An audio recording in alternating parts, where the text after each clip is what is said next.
Welcome to Popternative, where we dive into topical discussions from the worlds of pop culture, social media, and sports. Here is your host, Peter Remoliotis, aka PD Beats. PD Beats here for Popternative, speaking to Mika Abdalla about Sex Appeal, which recently dropped on Hulu. Welcome to the show. Thank you so much for being here. Yeah, thanks for having me. Is it pretty cool now that it's finally out? I mean, you shoot this film, and then you're playing the waiting game, and then you do press, and now it's finally out. Has it hit you that it's finally been out? No, yeah, it has not hit me at all. It's crazy because we filmed it about a year ago, and I was like doing my dive in my emails and stuff, and like, oh, I got my first auditions this time last year, and it's just crazy that it's, coming back around. Absolutely. And before we started, I said I really enjoyed the film. I really like what they did with a lot of elements. I mean, Avery's a complex character. I mean, I don't know if you saw it. Did you see that right away in the script, like what you were dealing with the complexity of a character? Because sometimes it's not that obvious, Mika. Yeah, no, I totally did. I mean, there's a lot about my character that I, relate to just off the get. I was very type A in high school, very generally similar to Avery. But then, there's obviously some elements of her personal life that were different and a little bit difficult to wrap my head around and understand. But yeah, it was a fun challenge, I think. No, absolutely. Yeah. Is it one of those things too where preparation wise or anything, Avery's has a lot going on and she's kind of thinking a lot throughout the whole movie. So what's that like preparing for a role where it's just a character always thinking about things? It's always in my head. Well, no, literally that's just me. I mean, Jake will tell you, anyone in the movie will tell you that I'm so in my head all the time, which worked in my benefit, I think, for Avery, because I was just that's the way that I exist in life. Very, up here, very just cogs always turning. Yeah. But yeah, a lot of what goes on for Avery in the film is mental. It's interesting too, because I spoke to Jake about this as well, and I kind of want your kind of opinion and standpoint on this. I mean, more I feel like Jake than your character. I mean, Avery's got kind of a plan and a mission. We know this, you know what I mean? She knows what you want to do. I feel with Jake's character Larson, and there's a lot of self-reflection, a lot of figuring out his next move and kind of looking at all the cards that he's been dealt and kind of making decisions, right? And I feel like we've been doing a lot of self-reflection in the pandemic. So I'm wondering if you thought about that, about a lot of the self-reflection that a lot of characters like Larson are doing in Sex Appeal. Yeah, I think Larson, for sure, more so than Avery. Avery towards the end does her, her amount of self-reflection, and I think that's really good. But I'm kind of just moving through the world, just going. I know what I'm doing. I'm on my mission. I'm doing it. But then I think having that switch to where I become self-aware and get a little bit more into my head in a different sense. I think that was a really fun thing to have. Oh, absolutely. Yeah. So what did you know specifically about the role and about the project? Did you know that it was part of the American High movies on Hulu? What did you know going into it? Because sometimes I feel like people don't know a lot. Based on what Jake said, he knew a lot. They knew it was part of the American High. What did you know about it? No, I knew that it was American High. My roommate is best friends with the writer. It's crazy. Awesome. So that was cool. I'd heard her name before, seen her face. But yeah, I knew that it was American High, and I have a bunch of friends that have worked with American High before, and I was got them on the phone immediately because I knew that they had a great time. So yeah, that was nice to kind of know what I was getting into before I got there and kind of have a sense of the guys at American High and just the fun that I was gonna have, because that's what it was. I mean, we just had a blast. Is it cool to be able to work on a project which is kind of blending the humor, and there's a lot of humor in this and a lot of kind of big time jokes with kind of the coming of age aspect of things as well? Kind of just they both kind of meet in the middle a lot with this film. Yeah, for me, comedy has always been really intimidating. I'm the type of person that's into deep gut-wrenching shit. So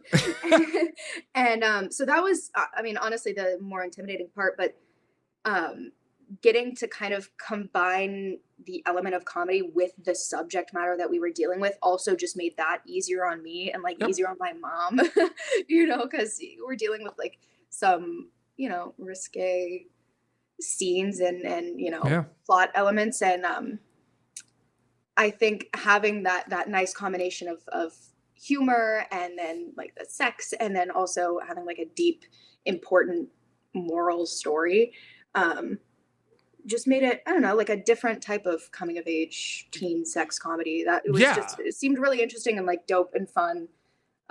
Yeah, absolutely. It's interesting you mentioned that, because I've talked to some people as well. I'm like, comedy, there's so much kind of happening in comedy, and it's not just kind of like a slapstick, like an hour and 30 kind of movie where you're just kind of jokes here and there. They are becoming a lot more complex. There is a lot of that. I'm just curious whether it was watching comedy movies or like working on one like Sex Appeal. Have you noticed how complex the comedy in general is becoming these days? Yeah, I also feel like, I mean, it's always to some degree been this way, but it's also very much about the human experience and like being able to relate to something. I think like being able to relate to something that's happening is what makes it funny. And so that awkward, losing your virginity, hooking up with your friends, whatever thing where a lot of the comedy comes in the film, is relatable. And like, that's what makes it, also easier to take on once you get that and understand it. And like, oh, we're just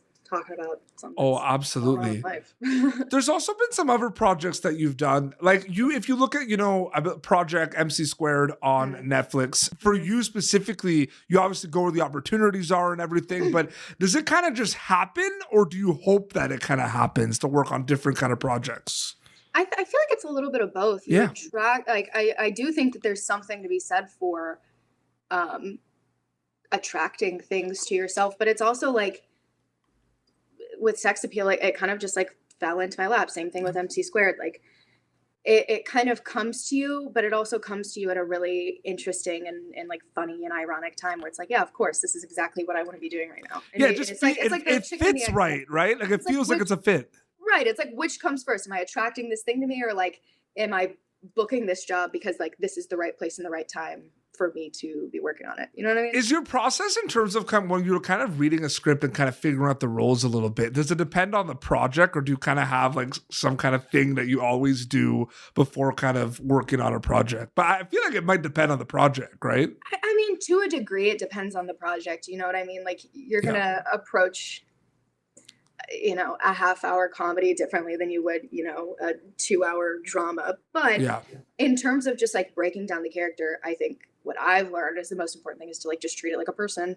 And so, I mean, breaking down how to like go about doing a scene, I'd say is different project to project. But in terms of just breaking down your character, no, I feel like it's the same. I'm just curious. I'm a big fan of like horror movies and stuff. Is that kind of like a genre that you hope to kind of dive into sooner than later? Yeah, I think it'd be really cool and really challenging. You know what I mean? To honestly do that. I mean, like a kind of satirical horror movie is different. You have a little bit more fun and whatever. But I've been thinking about how difficult it would be to do a real horror movie where you're just constantly. Well, can you, like Mika Abdalla, can you do horror movies? Yes. Okay, some people can't. I've interviewed one of the coolest things I've ever done on this show is interviewing like leads of like some of the scariest horror movies like I've ever seen in my life, and finding out that the lead who's going through like hell and back in this movie cannot do horror movies, like get scared. That's the coolest thing to me. Yeah, I'm like, I used to very much not be able to do it, and I know now, like, okay, I won't sleep for a day, or like I'll have bad dreams, whatever. But like, I don't know, if I'm in the right headspace, I can handle it. There's some that it's just a no from me. I just feel like there's just so many different ways to scare people these days. Like you don't need like the gore and like the traditional jump scare. I mean, the ones like my favorite genre for horror movies is like Dinner Party Gone Wrong. When people are sitting down at the dinner table, it's like, why did he say that? Like, what is going on with this guy over here? More psychological. Yeah, exactly. Psychologically. Yeah, no, it's so crazy. Getting back to we just took a horror movie turn. Going back, Sex Appeal. What are you hoping they'll get out of it though when they get a chance to watch the film though? I hope it's lighthearted. People enjoy it. It's a fun easy movie, you know, but I feel like especially younger audiences that are going through like the same thing that, you know, Avery's going through or Larson's going through or whatever. I feel like had I seen this movie when, you know, I was kind of in Avery's position, I would have understood the importance of like, yes, you can plan and it is important to be in control of your, you know, experiences sexually, especially for the first time and when you're young and who you're doing it with and whatever. But at the end of the day, if you don't listen to yourself and your emotions and acknowledge that your emotions and your feelings and other people's emotions and feelings are like legitimate and exist and are important, even if they're not logical to you or if that wasn't your plan, like that's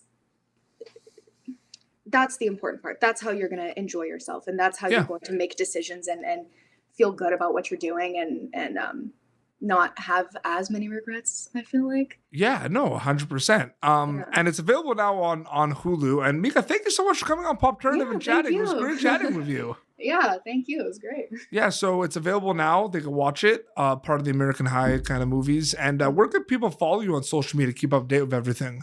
I'm on Instagram as I think Mika Abdalla, and then I'm on Twitter sparingly as Abdalla Mika. I'm kind of just there. That's kind of like me with my TikTok. I have a TikTok for my dog, and I just watch it. Like, I don't post anything because my dog, I had a pretty big Instagram account for my dog, and then I made one for my TikTok, but like it's barely used. But like I have a TikTok, but I don't have a TikTok. I'm like, yeah, no, on TikTok I'm like user 8573669 exclamation point. Exactly. Yeah, for sure. This has been Pop Turnative, youtube.com/Pop Turnative for previous episodes. Until next time, this is Mika Abdalla, who you can catch in Sex Appeal on Hulu, and Peter Beats signing off. Thank you for tuning in to Pop Turnative. Make sure to check out our past episodes of Pop Turnative on YouTube. Be sure to like Pop Turnative on Facebook and follow us on Twitter. This has been an Autograph Communications production.